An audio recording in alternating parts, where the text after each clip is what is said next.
నమస్తే మిత్రులారా, నేను మీ శ్రీనివాస్ చౌహాన్ అడ్వకేట్.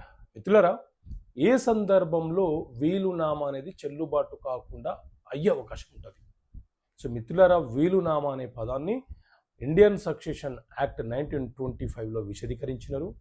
ఇందులోని సెక్షన్ 112, 113 ఏం చెప్తుంది అని అంటే, మనం ఎవరికైతే వీలునామా రాసామో ఆ వ్యక్తి మనకంటే ముందే మరణిస్తే ఆ వీలునామా అనేది చెల్లుబాటు కాదు. ఒకవేళ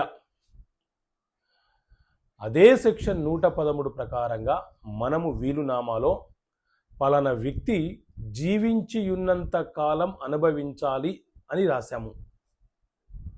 ఆ వ్యక్తి జీవించి ఉన్నంత కాలము ఆ వీలునామా అతనికి చెల్లుబాటు అవుతుంది. కానీ ఆ తర్వాత అతని పిల్లలకు చెందాలనే వాక్యాన్ని కూడా మనం వీలునామాలో రాశాము. అతనికి సంతానము కలగలేదు, అప్పుడు ఆ వీలునామా చెల్లుబాటు అవుతుందా అని అంటే, అలాంటి సందర్భం ఏర్పడినప్పుడు ఆ వీలునామా చెల్లుబాటు కాదు. అంటే పలానా వ్యక్తి జీవించి ఉన్నంత కాలము ఆ ఆస్తిని అనుభవించి అతని తదనంతరము అతని పిల్లలకు చెందాలని వీలునామాలో రాస్తే, అతనికి సంతానం లేకపోతే ఆయన వరకు మాత్రమే ఆ వీలునామా చెల్లుబాటు అవుతుంది. అతని తదనంతరం పిల్లలు లేరు కాబట్టి ఆ వీలునామా అనేది అతనికి చెల్లుబాటు కాదు.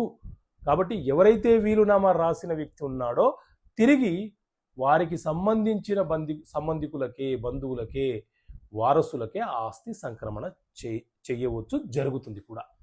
ఓకే మిత్రులారా, థ్యాంక్ యూ. జై హింద్.